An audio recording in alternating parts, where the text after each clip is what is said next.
Ungwame bundu ya Kongo. Ungwame bundu ya Kongo. Ungwame bundu ya Kongo. Ungwame bundu ya Kongo. Kinkole Kole kukongo ya mwenyiko. Kisole Kaya tena mane mumbandwe. Mukuluza kanda ya Kongo. Kanda ya Kongo. Vita Kukongo ya mwenyiko.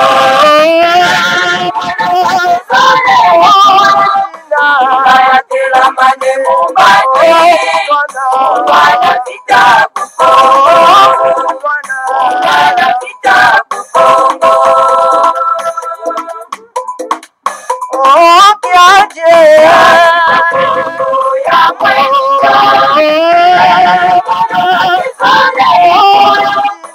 Kaya tena mane mumbandwe. Kanda ya Kongo. Kanda ya Kongo. Tombe Ya mwenyiko. Kisole Kaya tena mane mumbandwe. Kande kukongo. Kande kukongo. Ungwame bundu ya Kongo. Ungwame bundu ya Kongo. Ungwame bundu ya Kongo. Ungwame bundu ya Kongo. Ungwame bundu ya Kongo. Ungwame bundu ya Kongo.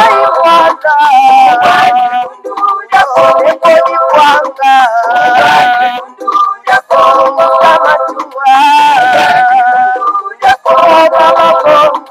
Ungwame bundu ya Kongo. Ungwame bundu ya Kongo.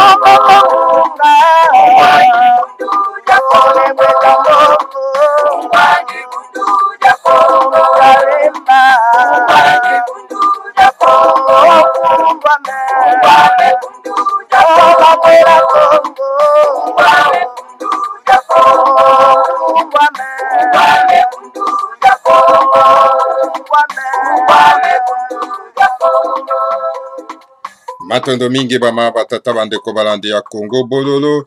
Vraiment matondo mingi na bino banso oyo vraiment bozwi litomba ya kovanda pona kolanda biso. Pamba te lelo ezali mokolo mwa mibale ya mposo bama batata bandeko.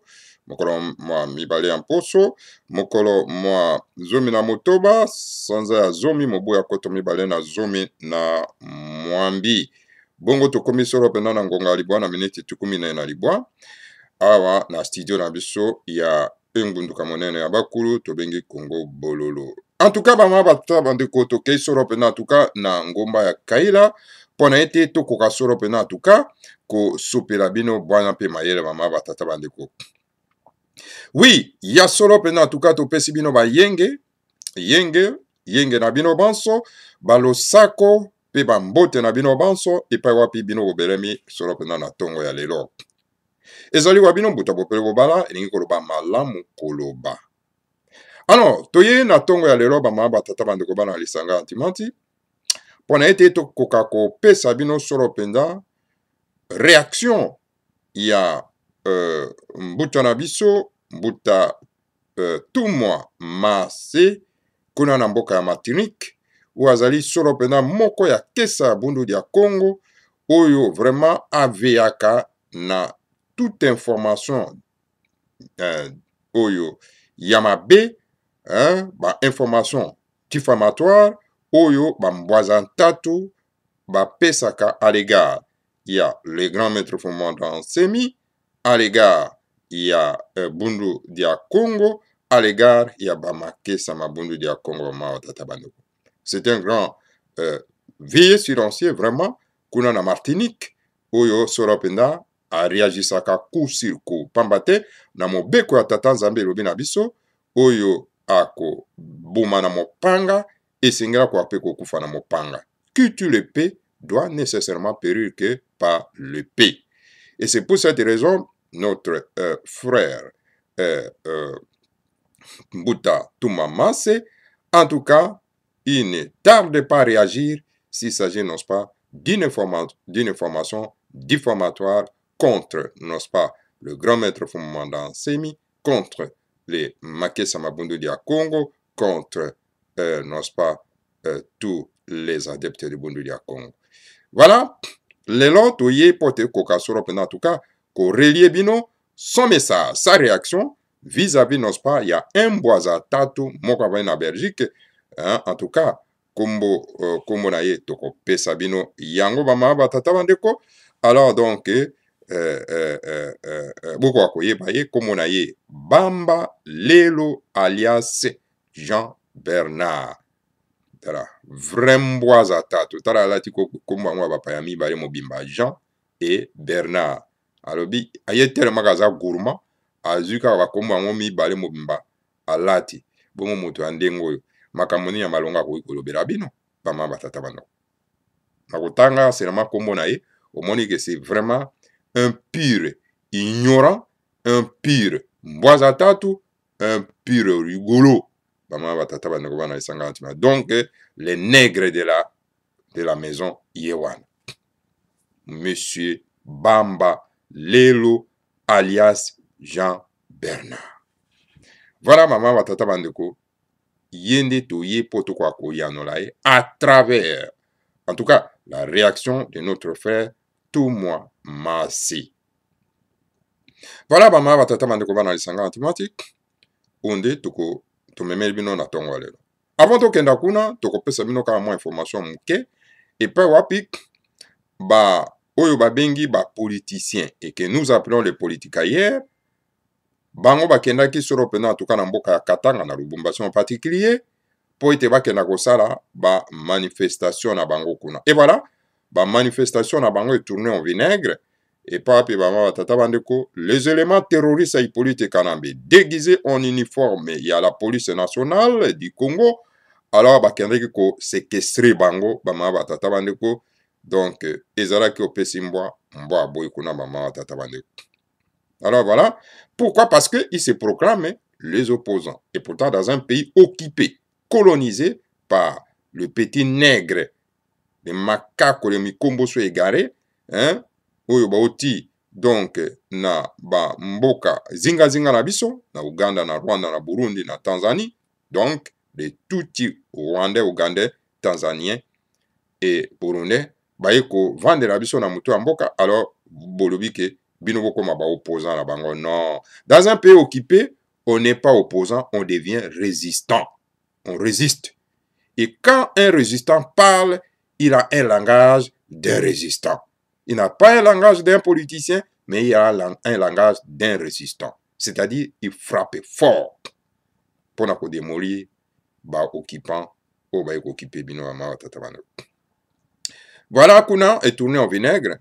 Alors donc suite na yango toyebi nanu te tokoyeba ndenge nini esuki kuna bama tata bandeko pa parce que oyo mama bazaiba ye pe akendaki kuna na mboka ya Lubumbashi bama tata bandeko lelo oyo en tout cas Kingo aza ko subir situation yo parce que il était aussi responsable yako kosela biso mutu ya lokuta na mutu ya mboka na komba Hippolyte Kanambe alias Kabila ke yazali mwana ya Laurent Désiré Kabila et ke yazali Katangais.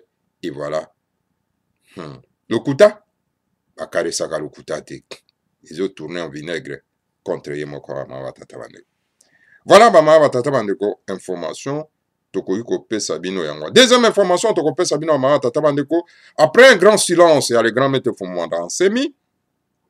Le grand maître Fumanda Nsemi vient de lancer encore dans son bulletin d'information qu'on appelle Congo Dieto. Bolimbisi.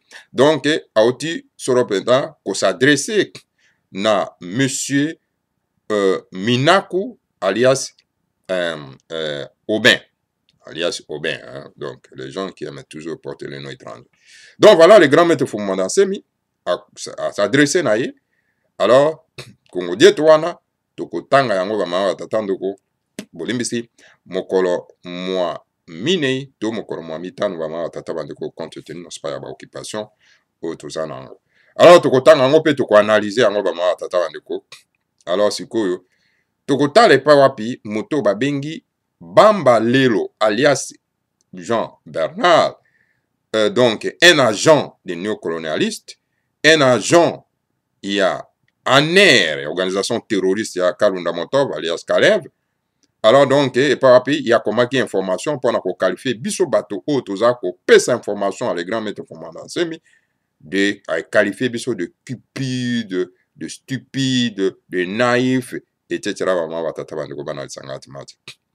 Alors, tokenda pena na rombango po to kwa soro pena tuka ko pesa réaction na ya mbuta tout moment c'est oya pesi à l'égard de Sembwaza Tatu qu'on appelle Bamba Lelo alias Jean Bernard.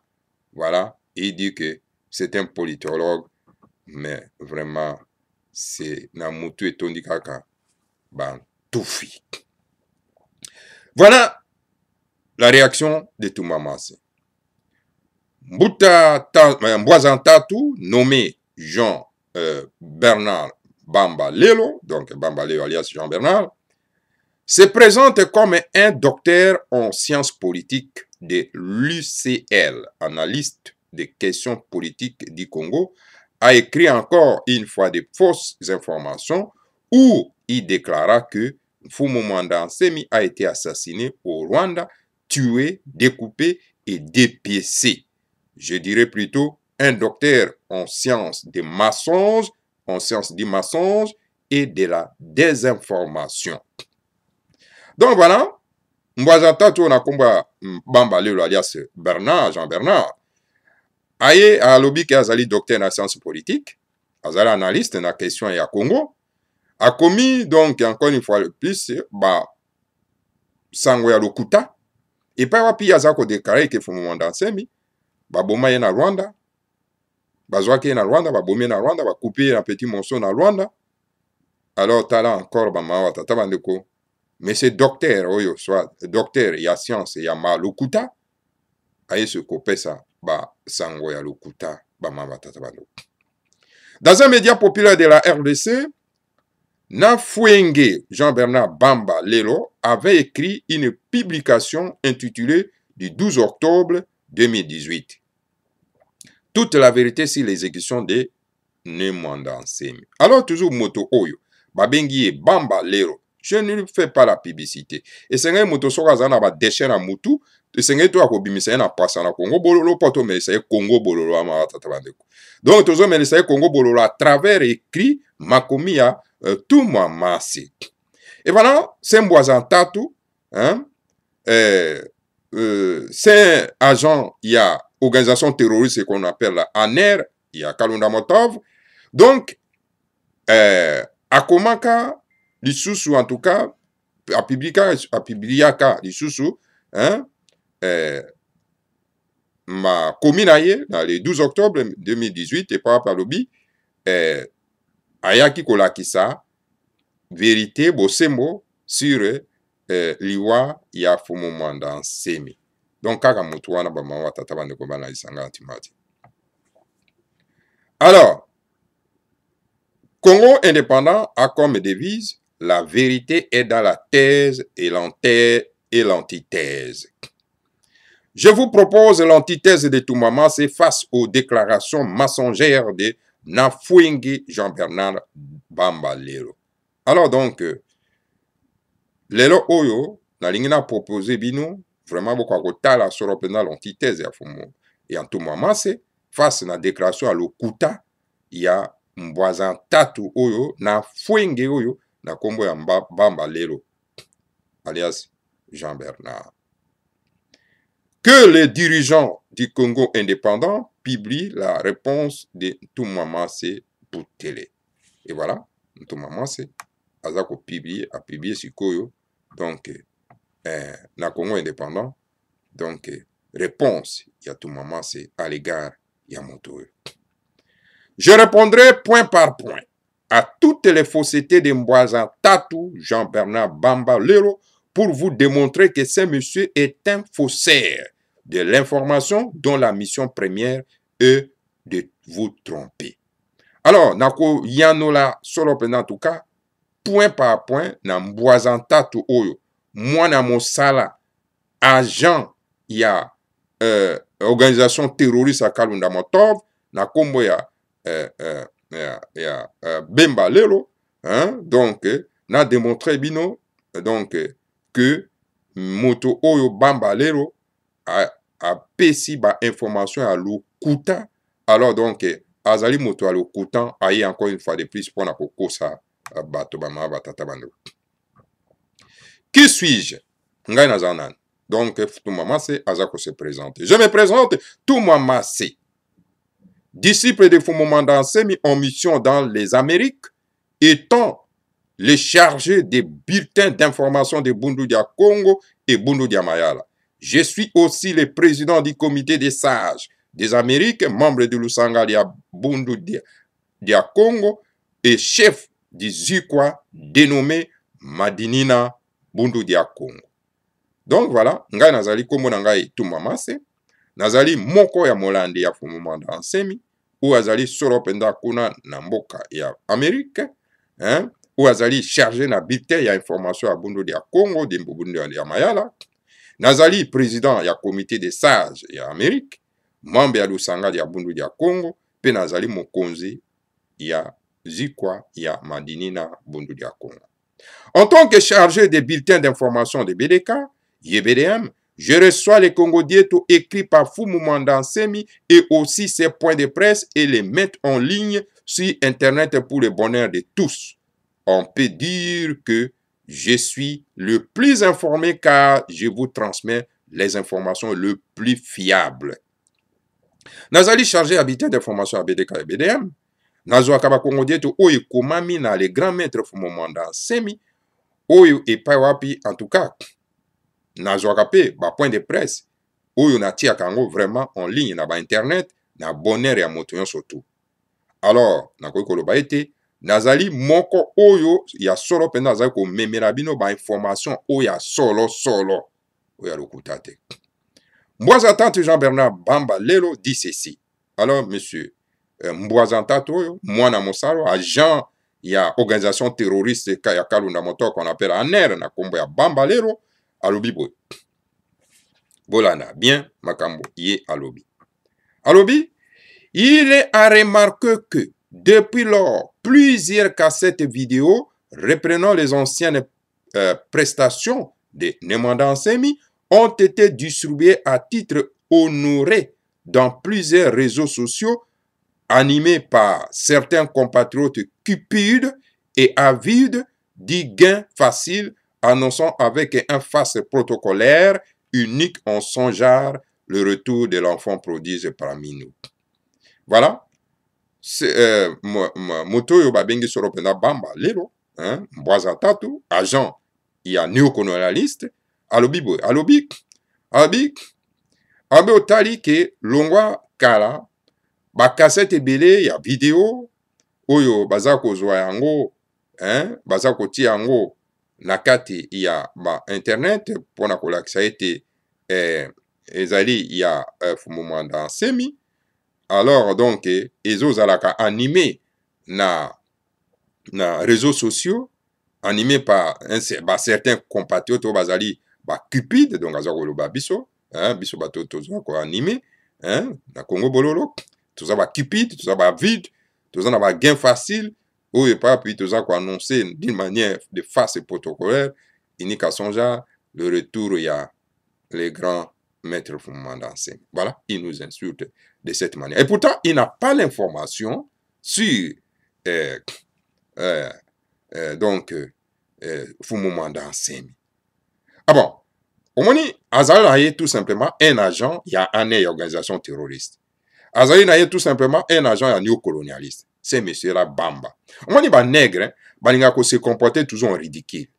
Alors maintenant, alors, sikoyo, lokola batinda kaye, batindi ye, ozomona, pour tellement que bazo ko luka baza ko mone sika les grands maîtres font mandater mazalité isolé que la bango alors siko il faut koya aya batinda mwana mosala na bango c'est terroriste pour que akoka koloba makambo wana de façon que ba oyo balandaka les grands maîtres hein oyo ba pesaka ba information les grands maîtres alors donc ba silika alors baloba que non tala les grands maîtres font mandater yoyo alors toyebi ba jena bango.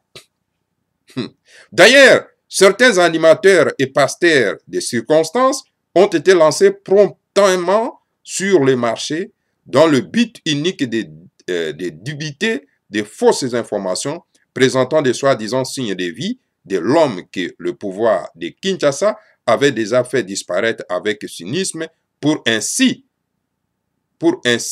perpétuer l'occupation de notre pays en anesthésiant le peuple. Citons par exemple le plus faible d'esprit parmi eux en leur faisant croire que le grand maître Zacharie Nemondansemi serait encore en vie quelque part dans le pays sans en donner évidemment aucune preuve probante. Fin de citation. Et voilà, Akobi alobi que et d'ailleurs, l'animateur, monsieur, na pasteur, monsieur, à circonstance, bimi, comme il lancé dans le marché, donc, bit na bango niki, à kosa, à kopesa, fausse information, ou et pas, baza ko présenter, que, le corps là, que le grand maître Fumana Semi, azali en vie, et pourtant, pouvoir à Kinshasa, basira, bomaye, hein, basira, longola, na bon moi, pour que va continuer à perpétuer l'occupation il y a mboka na biso na ko lalisaka bana somi mboka ya Congo pongi. Alors azoko citer par exemple donc parmi bato oyo bazali ya faible esprit hein donc pour que ba croire que ne mwanda se maza toujours vivant et que azali toujours quelque part na kati ya mboka. En tout cas omoni kozala mwana mosala bapaya eza mabe iza mabe bamama batata bande kozala mwana mosala bapaya nyonso wana azali aki au service des étrangers des néocolonialistes azali aki au terrorisme ya Kalunda Motova alias Caleb membre ya ANER bamba c'était un agent de ANER. Alors tellement que baza ko tindere koma boy de façon que on tellement que bayebi ba congolais ba congolais pour ceux qui ba moni information pour comment ba sili ki ba bi bon bolobi bongo tala yo ya zalia hein c'est ça recherche na bango hein donc docteur en mensonge ya lokuta analyse de Toumamas. Alors Toumamas analyse maintenant. Mbwazata Jean-Bernard Biambalelo est un menteur qui tente de vous dribbler à la manière de Maradona. Moi, Toumamas atteste sur l'honneur devant le grand ancêtre divinisé, le grand génie du ciel et de la terre que Fumumandansemi est vivant, mais demeure invisible aux yeux des mortels. Toumamas alobi en tout cas, Bambalero alias Jean-Bernard, azali moto ya lokuta, azako dribble bina azako luka ko dribble bino lokola ndenge Maradona banda ko dribble omoni Maradona ndenge banda ko tia babina maloboko pa atiebo bina loboko et puis ba valider yango. Et c'est comme ça Mbwazanta to babengi Bamba Lero alias Jean-Bernard, un agent de néocolonialiste, un agent il y a Kalunda Motov alias Kalev, il y a organisation terroriste ANER. C'est un agent de l'ANER, il y a organisation terroriste liée à Al-Qaïda. C'est monsieur-là, Bamba Lero. Et il veut dribbler les voyants peuples. Alors, moi, tout maman, c'est Nazali ko yebsanabino na honneur. Vraiment. Liboso, yaba koko na biso balunga. Liboso, yaba génie na biso, ya likolo. Yamabele, que Fumumanda Semi azali bel et bien vivant, kasi azali invisible na bino bato oyo, ba komo de mortel oyo, bo mona kanabino makambote. Il est là et il circule tranquillement.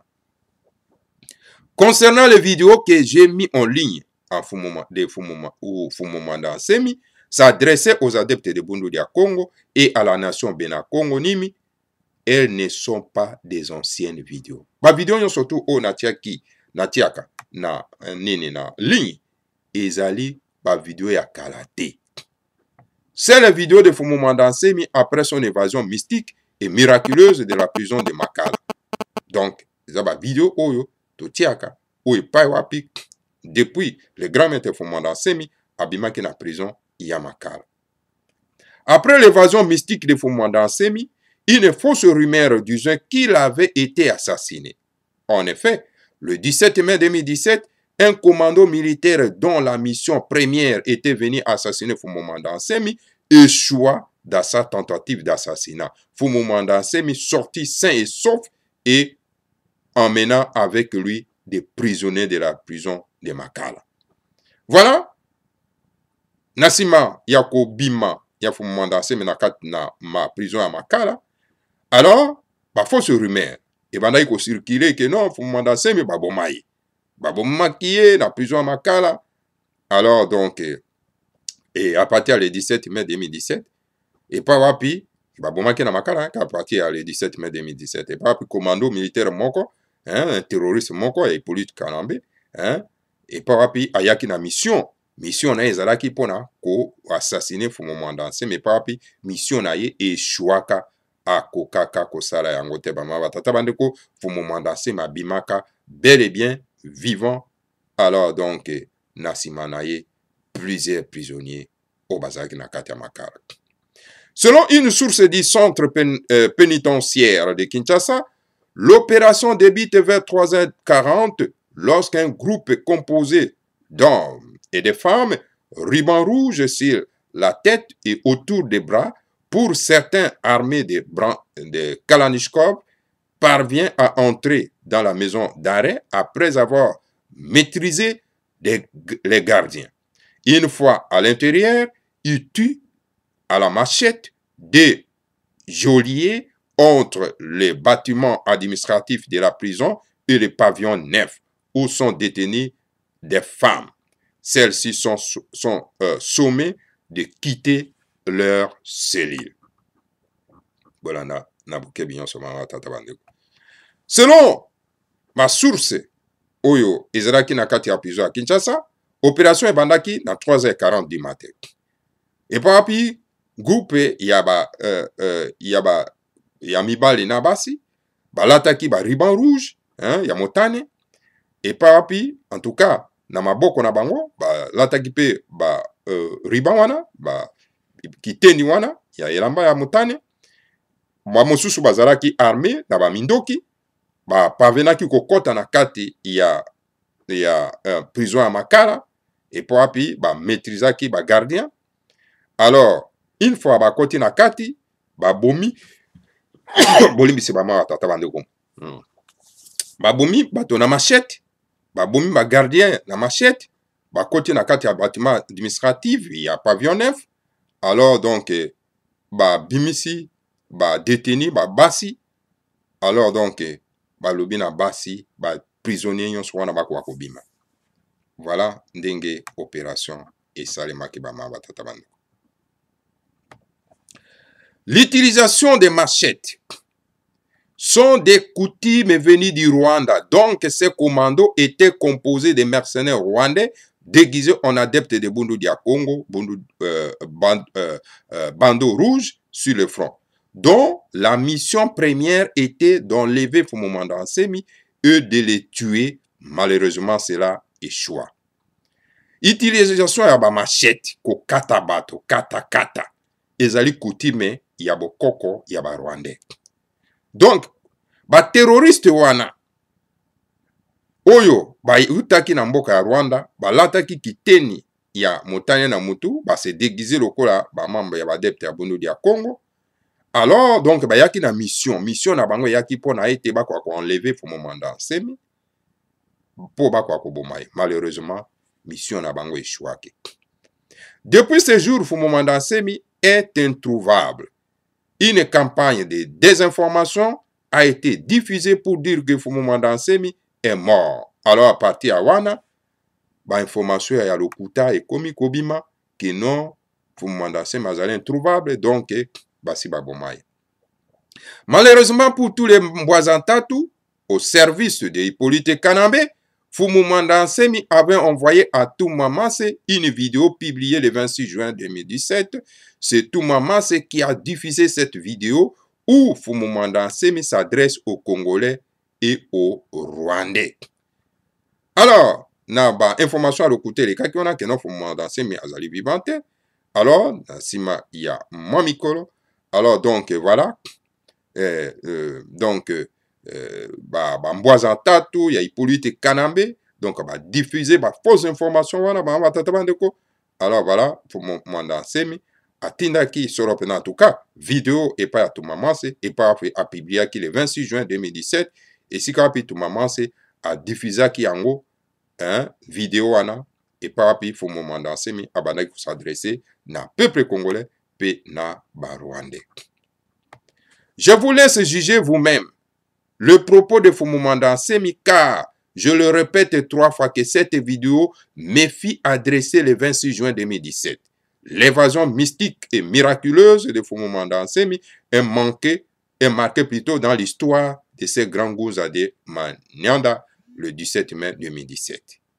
Alors, bokomona awa nakati ya makomi ya Toumamase annexé pe vidéo wana et pas le grand maître Fumu Mandansemi à s'adresser qui sera pena ba Congolais pena ba Rwandais. Et pas les grands maîtres, les gars, tout moment c'est, y moko a tiaki vidéo wana bama batatamando.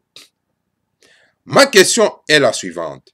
Si Fumu Mandansemi était déjà assassiné depuis la prison de Makala, qui parle dans la vidéo du 28 juin 2017, alors motuna on a pe toza komi tokotuna Mbwazantatu oyo agent ya ANR oyo ya Kalunda Motob ya organisation terroriste ya ANR akwa koyebisa biso vidéo oyo le grand maître Fumu Mandansemi aza koloba le 26 juin oyo Toumamase a diffusé yango na kati na internet et pas aza ko s'adresser na ba Congolais pe na ba Rwandais. Sikoyo nani aza wana na kati ya vidéo wana soki Fumu Mandansemi basi basasina ye. Réponse de Toumamase, Fumu Mandansemi imokulu wa moyo. Donc moto aza koloba na vidéo wana ezali yeme Fumu Mandansemi. Après la diffusion de cette vidéo de Fumu Mandansemi mise en ligne par Toumamase, le Mbwazantatu était encore enragé et ont continué leur campagne de désinformation car Fumu Mandansemi était toujours vivant, invisible aux yeux de mortels. Fumu Mandansemi continuait à écrire des Congo-Dieto et à faire des vidéos pour informer ses disciples et la nation congolaise. Donc, dans cette vidéo, wana, oye papi Fumu Mandansemi, azakoloba, oye papi Toumamase a publié kiango. Alors, Mbwazantatu, bazala qui sous vraiment très enragé, et papi va continuer toujours campagne à information à l'okuta, et papi, bazoloba ke Fumu Mandansemi, donc, bon, oui, Mbwazantatu wana, mosana bango, ezalaki toujours ke ba mona isusu, Fumu Mandansemi te, tango ba moni vraiment vidéo wana, ba comment vraiment en colère, ba comment le Fumu Mandansemi était encore vivant. Donc, Fumu Mandansemi était, azali nae, invisible, na miso abiso, donc, batou, tozo na miso, tozo mona, kasi tozo mona te. Alors, Fumu Mandansemi, azo continue toujours kokoma, ba Congo-Dieto, et pas wapi, na ba vidéo, et papi, azo ko informer, sur le na ba disciple, il y a Bundu dia Congo, pe na nation congolaise. En tant que chargé des bulletins d'information des BDK, BDM, je publiais depuis l'évasion mystique et miraculeuse de Fumu Mandansemi, plusieurs Congo-Dieto où Fumu Mandansemi continue d'écrire lui-même ces bulletins d'information qui sont très lus par ses disciples de Bundu dia Congo, les membres du parti politique Bundu dia Mayala et la nation congolaise. Donc, tout moment, c'est où Azali sera chargé à bulletin d'information à BDK et BDM. Ye moto apibiaka sera en tout cas, Congo-Dieto oyo, le grand maître Fumu Mandansemi, azako komba, depuis invasion naye, miraculeuse, il y a prison et il y a Makala et Pawapi, en tout cas, bande kuna biso banso bazali solo pena na bundu ya Congo bundu ya mala batanga kayango pe la nation congolaise batanga kayango. Pour informer l'humanité tout entière, Fumumanda Nsemi avait écrit le 26 mai 2017 un Congo Dieto 2973 intitulé Le grand maître Nemwanda Nsemi est toujours vivant. Okotala Congo Dieto oyo le grand maître Fumumanda Nsemi a komaki pona ko informer l'humanité tout entière que non Fumumanda Nsemi aza toujours vivant. Okotanga Congo Dieto koto mibale na kamali bwana tuko samona misato. Tout moment, c'est l'unique chargé des bulletins d'information de BDK et BDM avait mis en ligne le Congo Dieto de 1973. Le grand maître Nemwanda Nsemi est toujours vivant. Tout moment, c'est à Tiaki Soropena Congo Dieto wana n'a porté à Motion surtout Pamama Tatabando. Fumumanda Nsemi s'exprime avec les mots du cœur dans ce Congo Dieto intitulé Le grand maître Fumumanda Nsemi est toujours vivant et est toujours vivant. Il explique en tant que témoin vivant de ce qui s'est passé le 17 mai à la prison de Makala. Na Congo Dieto wana komona le grand maître Fumumanda Nsemi alakisi ndenge nini situation elikaki na Makala en tant que témoin vivant yemoko.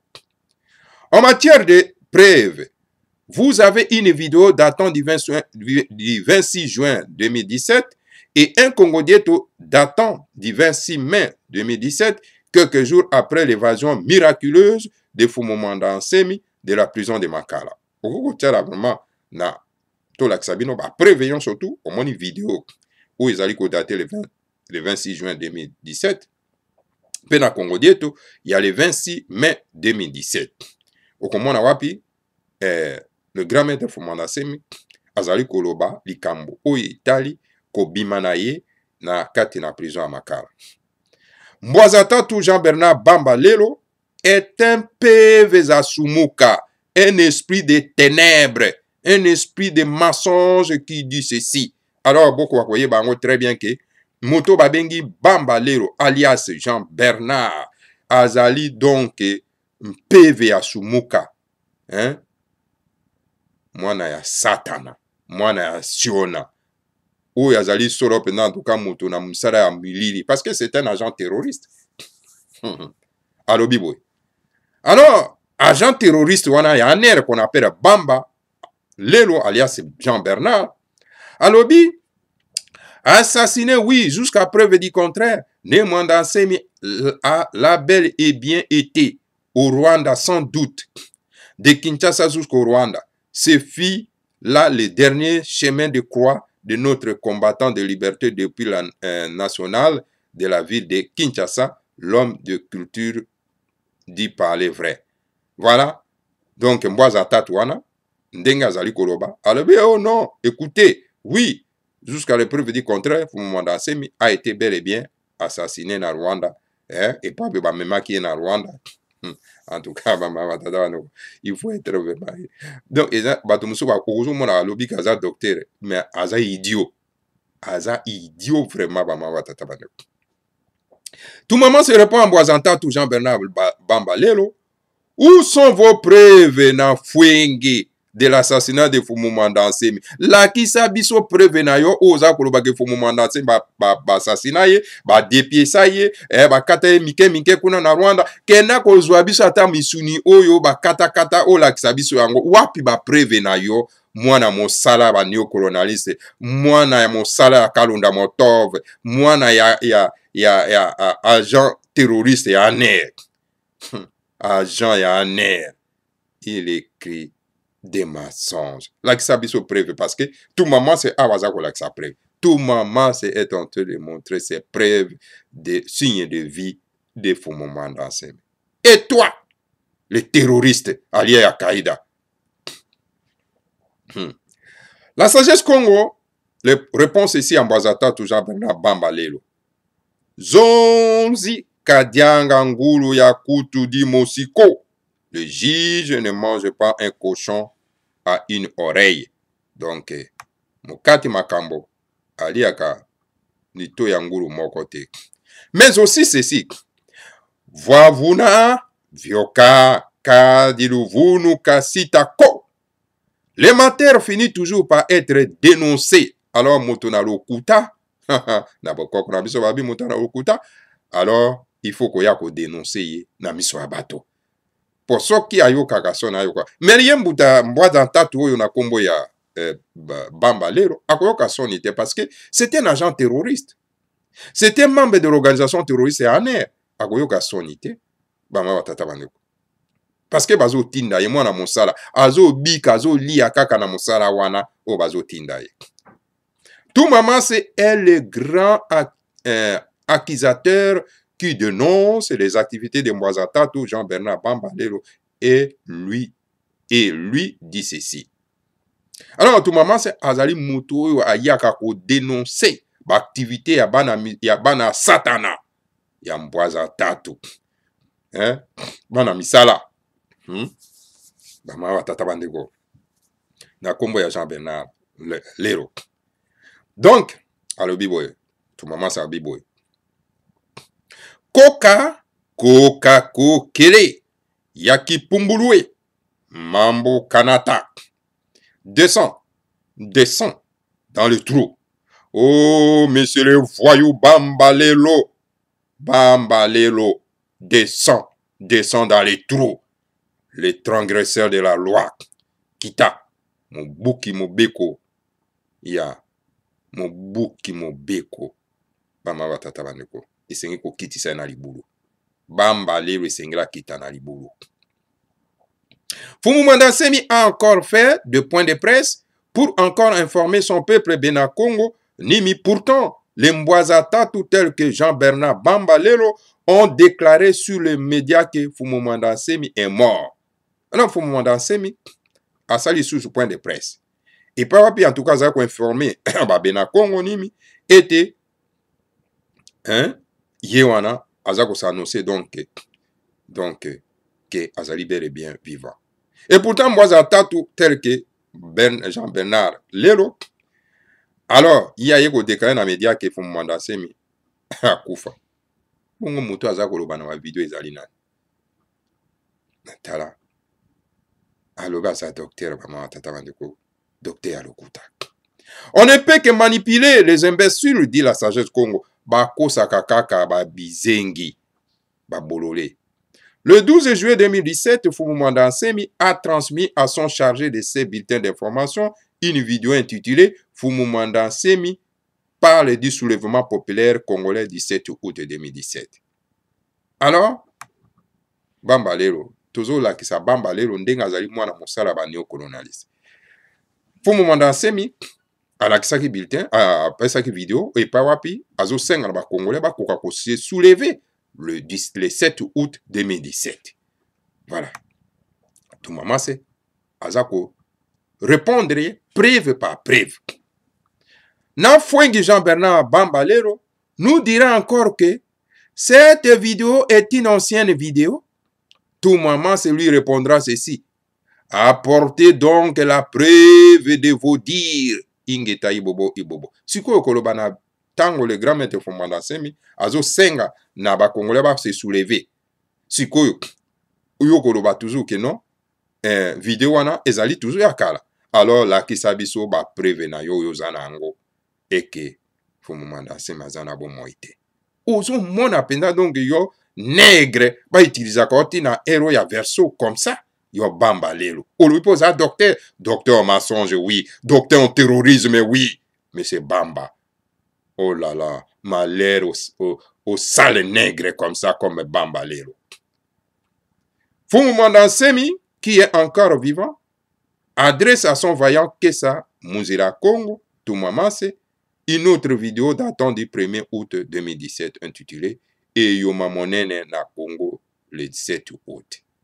Alors Fumumanda Semi a sali sous vidéo mosusu pona kolakisa ko senga na bana Congo nyonso ete eyoma mosusu e ya monene e sali koya le 7 août 2017. Dites-moi, na Fouengi Jean-Bernard Bamba Lelo qui parle dans cette énième vidéo. Ah, sûrement un fantôme, non? Vous prétendez que Fumumanda Semi a été assassiné et dépiécé au Rwanda. Pourtant, Fumumanda Semi est bien vivant. Alors yebisa na biso bamba lelo yolobi ke biso bato toya kotransmettre des messages à les grands maîtres na kati na ba internet toza ba cupide sikoyo yo yebisa nano biso entre biso na yo na aza cupide na aza mwana mosala ya bapaya na aza terroriste eza yo no bamba bamba ozali terroriste ozali otondi na mutu no kaka batufi tala awa.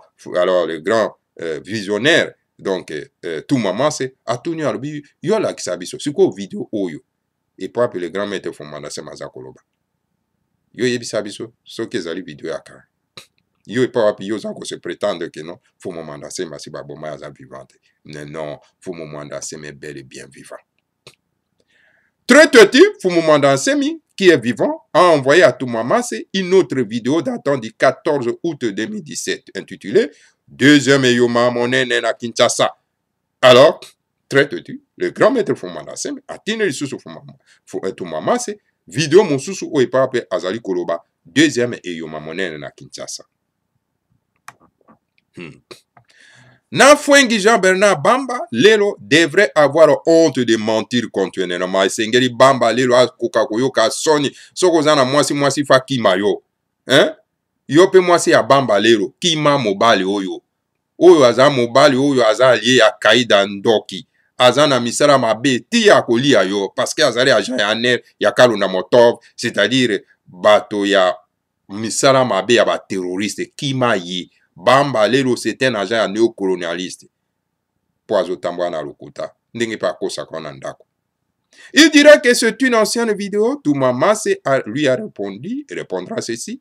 Na me Fwengi Jean-Bernard Bamba Lelo vous ment comme il respire, mais il ne sait pas qui est et qu'il est un cadavre vivant. Alors, tala, tout maman c'est à répondre les sous à l'objet que Monsieur Bamba Lelo azali tout simplement motona lokuta za kokosa lokola ndenga pemaka.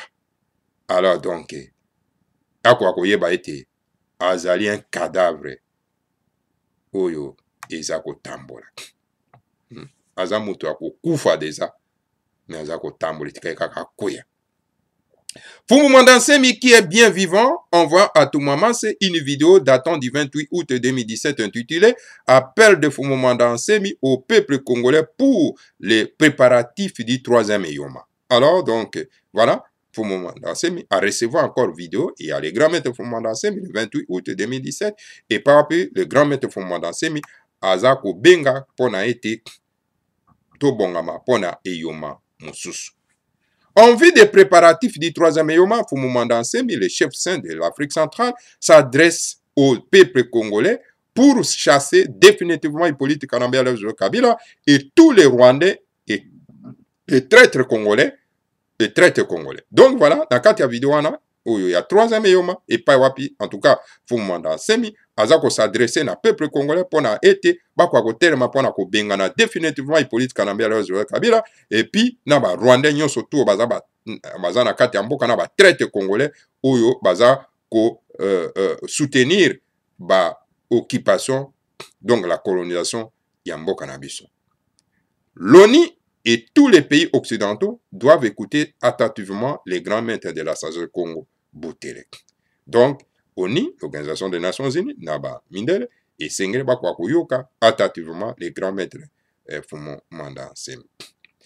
Fwengi Jean-Bernard Bamba Lelo devrait plutôt suivre les mots d'ordre de Fumanda Semi au lieu de venir publier sur les médias des fausses informations de rumeurs à 3 dimensions. Au lieu que M. Bamba Lelo, ou azali agent terroriste à Ner et à Kalunda Motor, agent et néocolonialiste, et Sengeli plutôt akwa kolanda mot d'ordre ya Fumanda Semi au lieu ko ya ko publier lokuta na kati ya ba media pona ko informer bato makamba lokuta à 3 dimensions ko pesa ba rumeur il y a 3 dimensions. En vérité, Fwengi Jean-Bernard Bamba Lelo est le chargé des bulletins d'information d'Hippolyte Kanambe, a dit tout maman. Moni Jean-Bernard Lelo oyo azali mwana mosala Hippolyte Kanambe. Donc mwana mosala parce que azo lia na sima Hippolyte Kanambe ozomona moto wana. Soko bomoni aza ko utiliser ba kombo ya occupation perpétue occupation non. Ezali tout simplement pour embellir ba phrase na ye pour aye biso toyebi azali agent ya Hippolyte Kanambe. Azali mwana mosala Hippolyte Kanambe. Ali ya Kanambongo Hippolyte Kanambe azo pesa ye. Alors donc akotinda bono vani comment akomi. C'est ça mwana mosala. Nègre de la maison. Bamba Lelo, c'est un nègre de la maison. Ça le nègre. Bama batata bana. Ça le nègre zali moto oyo azako pesa ka ba fausse moto moindo azako pesa ka ba fausse information contre vraiment moto na bango azali ko bundela bango bama batata bana. En vérité, voilà, nous venons de dire que Hippolyte Kanambe oyo azana mona mosala na ye wana Bamba Lelo apesa ka information a lokuta. Alors, tu as démasqué le na poissa. Fumu Mandansemi est très actif malgré une fausse rumeur, a déclaré, a déclaré son acte de dessin. Ne Mandansemi adressa à tout moment une vidéo datant du 18 septembre 2017 intitulée Message du grand maître Fumu Mandansemi au secrétaire général de l'ONU à New York. Et voilà, encore Fumu Mandansemi. Au Bolobi qui a sa koufa. Et tala, l'issoussou, a tindaki vidéo le 18 septembre 2017 et pas à s'adresser qui, et pas Yabanan et pas secrétaire général de l'ONU à New York. Nafouenge Jean-Bernard Bamba Lelo est encore confondu par les déclarations de Fumu Mandansemi qui est bien vivant. Alors tala, monsieur, Mboazantato, Jean-Bernard Lelo, hein, Azaï sous confondu par ma batatabandeko na ba déclaration ya Fumu Mandansemi. Et puis Fumu Mandansemi il est toujours bel et bien vivant. Non, Nafouenge Jean-Bernard Bamba Lelo n'est pas dans le royaume des morts. Que cette vidéo se réalise, mais quelque part en Afrique centrale où Fumu Mandansemi travaille pour le plan divin de Mwanda Congo Butere. Non, en tout cas, Mboaza Tatu o na kombo ya Bernard Bamba Lelo, en tout cas, il faut qu'on y bango très bien que il faut qu'on y bango malamu ete vidéo oyo tuza kotia kabino yango na internet eze ko utaka na mokili ya bawate, mais c'est plutôt na kati ya Afrique centrale, na kati ya Congo. Bama batata bande. Fumu Mandansemi qui est bien vivant adresse à tout moment une vidéo datant du 15 octobre 2017 intitulée Fumu Mandansemi parle à la nation congolaise. Alors voilà encore le grand maître Fumu Mandansemi le 15 octobre 2017 a tindi susu vidéo mosusu où il parle Fumu Mandansemi azakolo balikamba etali nation congolaise. La réaction du grand maître Mandansemi après la déclaration Corneille Nanga sur le report des élections pour 2017. Alors, wana nesikana et là ici réaction il y a le grand maître Fumu Mandansemi, hein, après déclaration il y a Corneille Nanga sur le report il y a Baponami il y a 2017. Que dira donc Nafouenge au sujet de cette énième vidéo de Fumu Mandansemi où il s'adressa à Corneille Nanga? Ah, sûrement dans sa tombe quelque part au Rwanda. Alors sikoyo yo Bamba Lelo yo yebisa na obiso vidéo oyo wana epapi le grand maître Fumu Mandansemi aza ko s'adresser na Nanga aza ko lobela ngo wapi. Ah donc na kati ya kundana ye kunana na Rwanda. Ah kutu di wofiona dio zengi dia zengi. Kutu di wofiona dia zengi. Yevo kutu zoba ufwanda yimosi. On ne peut manipuler que celui qui est un imbécile et que même un idiot, on ne trompe jamais éternellement. Donc, okoko sakaka moto azali kizengi, kasi même idiot koko saye, c'est qu'on a ses côtés. Jamais. Après un long silence de Fumu Mandansemi, tout maman s'est reçu une vidéo datant du 25 janvier 2018 intitulée Le grand maître Fumu Mandansemi sort de son silence. Nassima ya mia mikolo ebele sans koyoka le grand maître Fumanda Nsemi. Alors Fumanda Nsemi atindi lisusu video epa Ntumba Manse oyo epa wapi le grand maître Manda Nsemi aza koloba aza koloba epa wapi donc aza s'adresser na Baimboka. Libérez le Congo aujourd'hui car demain sera trop tard, a dit un Fumanda Nsemi ingeta iboba alobi et papa aza koloba ke esengeli to libérer Congo lelo pamba te lobi et kozala trop tard. Dans la religion Bukongo, Nanzaou est le nom d'un génie de la guerre qui détruit les ennemis dans les champs de bataille. Nanzaou ezali donc bisimbi ya bitumba oyo ayaka ko détruire solo pena tuka ba ennemi na na champ de bataille. Donc voilà, Nanzaou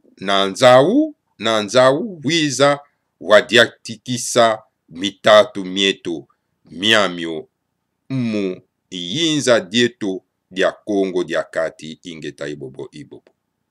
Na Fuenge Jaberna Bambalero devrait avoir peur de Nanzaou, de Neugu Batala, de Ne Shangu, de Ne Matanina Ludi. Nanzaou esengazwa abla na bobangi soropenda en tout cas na bisimbi ya bitumba. Nanzaou n'aime pas les menteurs, les mboisantatu. Sinon, il descendra sur le champ de bataille et vous vaincrez. Et vous vaincre. Donc, Nanzaou alingaka bisimbi ya bitumba alingaka bato alukuta te. Alingaka bambwazantatu te. Sinon, en tout cas, akokita na terrain ya bitumba pona ko vaincre yo. Neungu Batala Yene Shangu n'aime pas aussi les mboisantatu, car Neungu Batala est le génie du feu et de la guerre, tandis que Ne Shangu est le génie de l'air et de la guerre. Et voilà, Neungu Batala na Ne Shangu balingaka solo penda bambwazantatu te. Pamba te, Neungu Batala azali bisimbi ya moto. Et pa wapi en tout cas, yepe azali bisimbi ya bitumba. Alors, tandis que Ne Shangu azali bisimbi ya mopepe na bitumba. Ne Matinina Ludi lui se met en colère face au Mbwazantatu et se met à casser des pierres.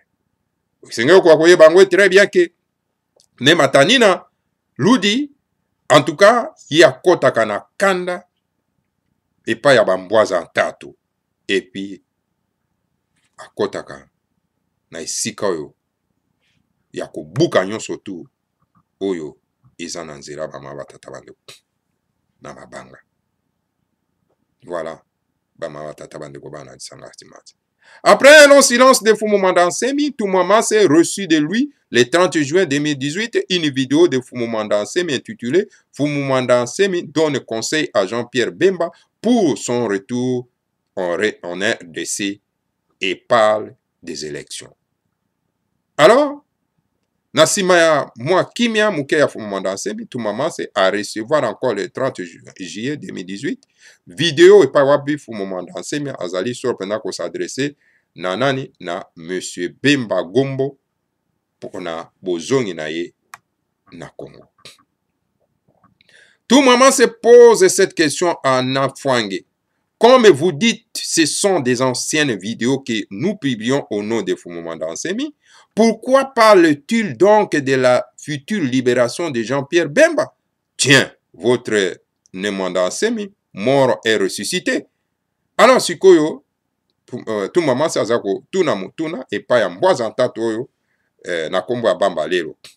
Lokola yo zako lobake, ba video wana ezali ya kala. Que non, écoutez, ba video ya kala, otobiso toza kotia, toza ko publier. Alors, pourquoi sikoyo Fumanda Nsemi azako loba future libération ya Bemba? Donc, Fumanda Nsemi oyo yo zako loba, donc a ressuscité na bawa. Nous avons vu toutes les vidéos que Toumamase avait reçues de Fumumanda Nsemi sont des authentiques vidéos et non des anciennes vidéos. Tomoni biso yon surtout, ba vidéo yon surtout oyo. Toumamase a publié ezali ba vidéo authentique, ezali ba vidéo à lokutate. Ba mama tata wana. Et puis ezali ba ancienne vidéo te. Nanfwengi Jean-Bernard Bambalero est donc confus par Toumamase. Sikoyo, en tout cas, Bambalero, docteur en mensonge, azali siko confus par Toumamase. Nanfwengi Jean-Bernard Bambalero écrit ceci dans son torchon des informations. Okay? Dommage que les adeptes de Bundu Diamayala, lui, loin de se révolter, préfèrent s'endormir comme des enfants dans le berceau de leur babysistère.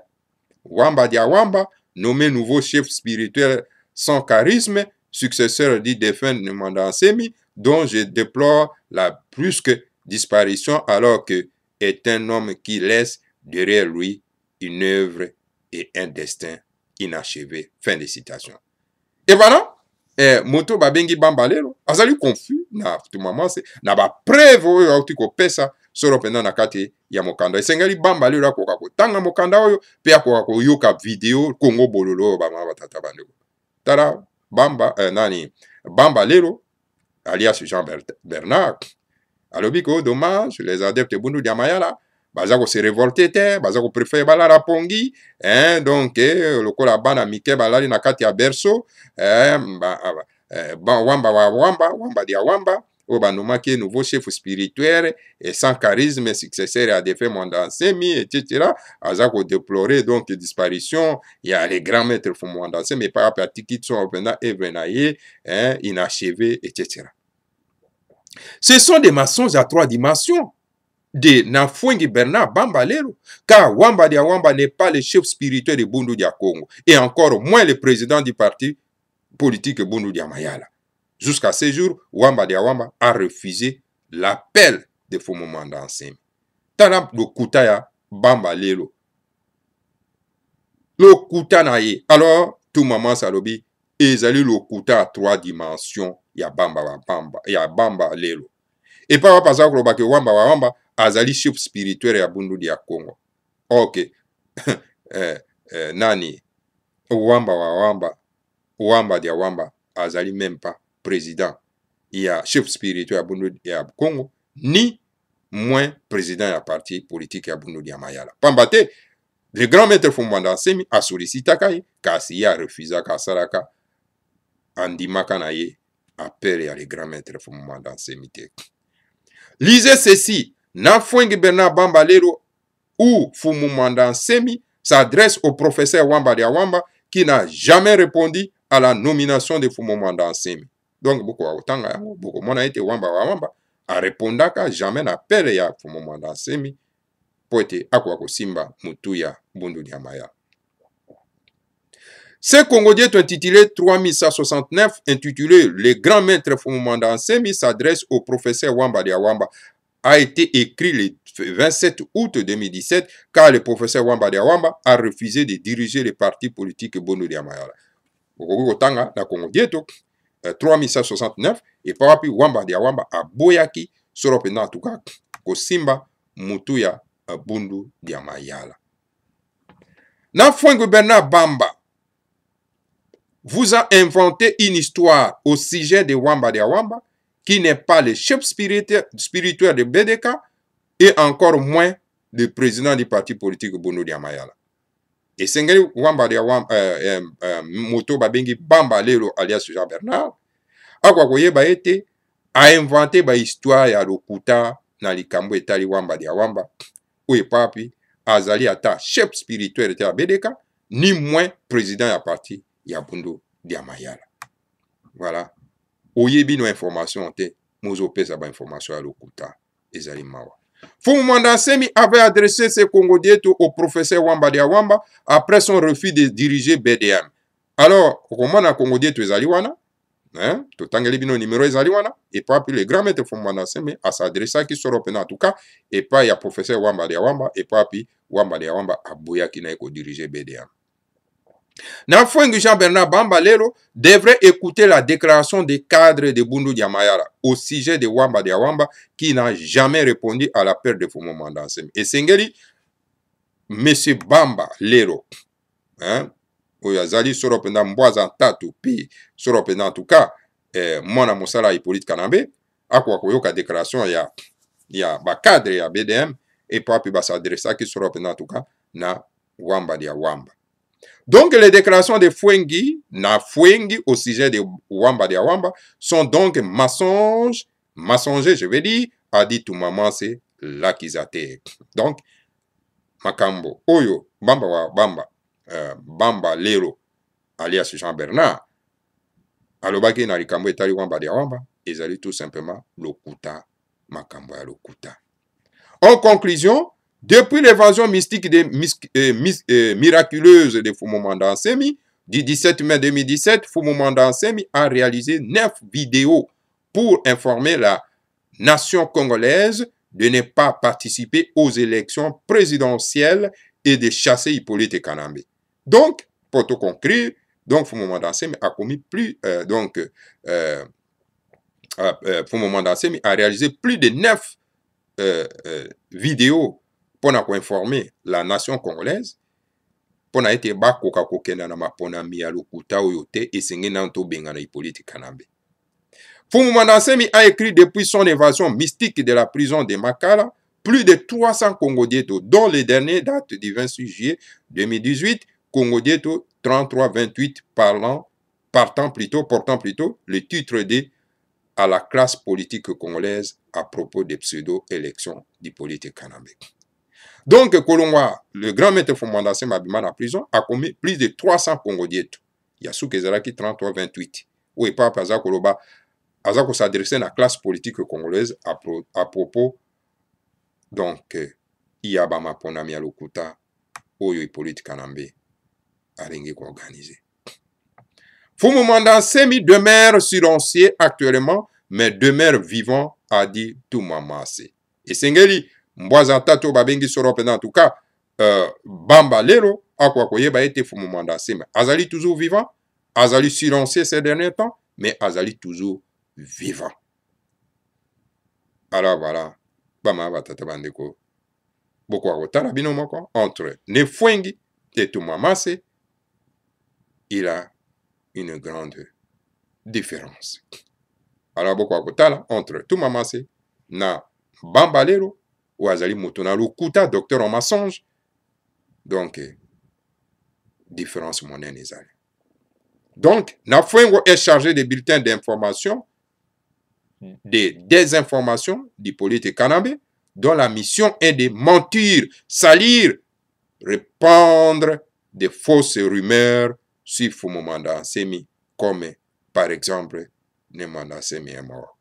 Donc, Bamba Lero, alias Jean-Bernard, azali tout simplement, moto ou azali chargé, il y a ba information à l'okuta, il y a Hippolyte Kanambe, et puis mission na ye ezali pona kokosa, ko bebisa, pe ko répondre ba rumeur à l'okuta que Fumu Mandansemi azali invité. Voilà mon salaya. Bamba le docteur en mensonge. Donc voilà. Toumamase est le chargé de bulletin d'information de Fumu Mandansemi, dont la mission est de dire la vérité, de répandre le point de presse de Fumu Mandansemi sur Congo-Dieto. Voilà.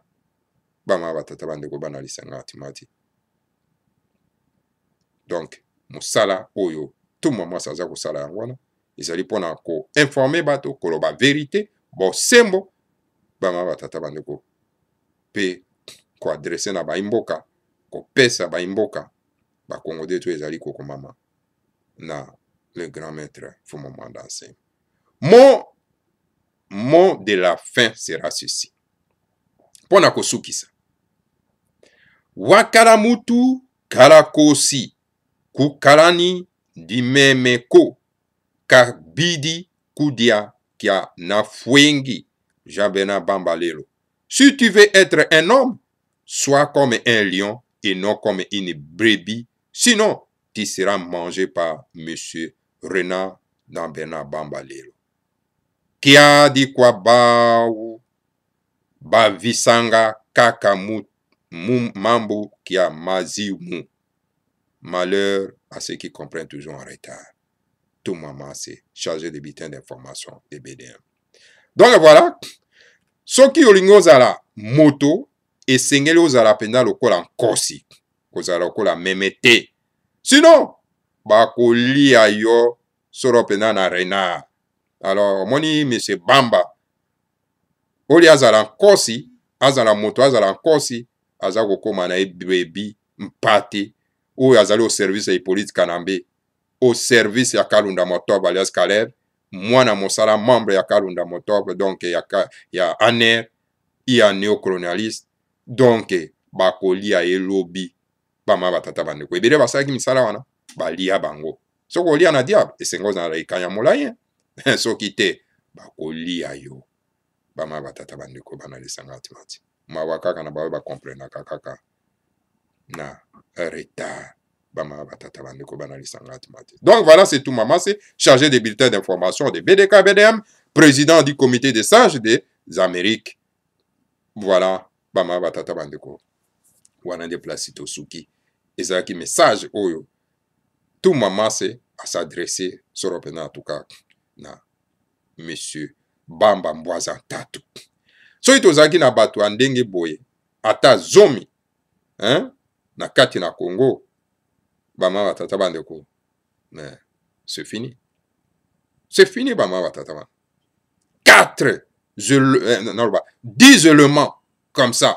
Le coup là, tout maman, si nous avons vraiment 10 éléments comme tout maman, hein, à côté, non pas de moments d'enseignement. Mais je pense que personne n'osera même de dire n'importe quoi s'il faut moment d'enseignement. Voilà, vrai que ça. De Mozilla Congo. Voilà, bama batata bandeko bana lisanga antimati. Wana keza un message, on a éco relié bino. Il y a tout maman, c'est. Alors donc, tout coûte na susu na bino, bala sima. Si 3 fois www.radiokachupa.com et si Congo Bololo.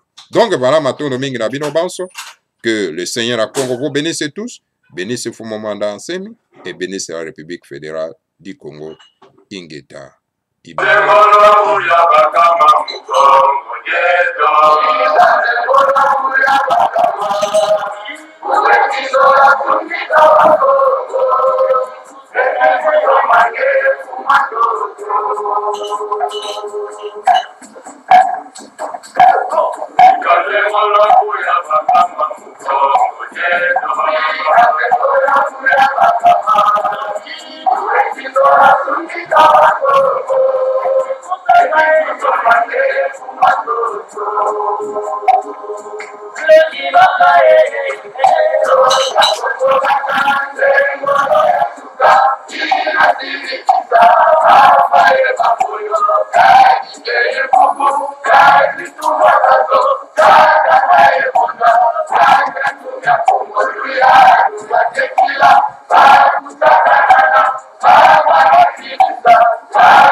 Thank you.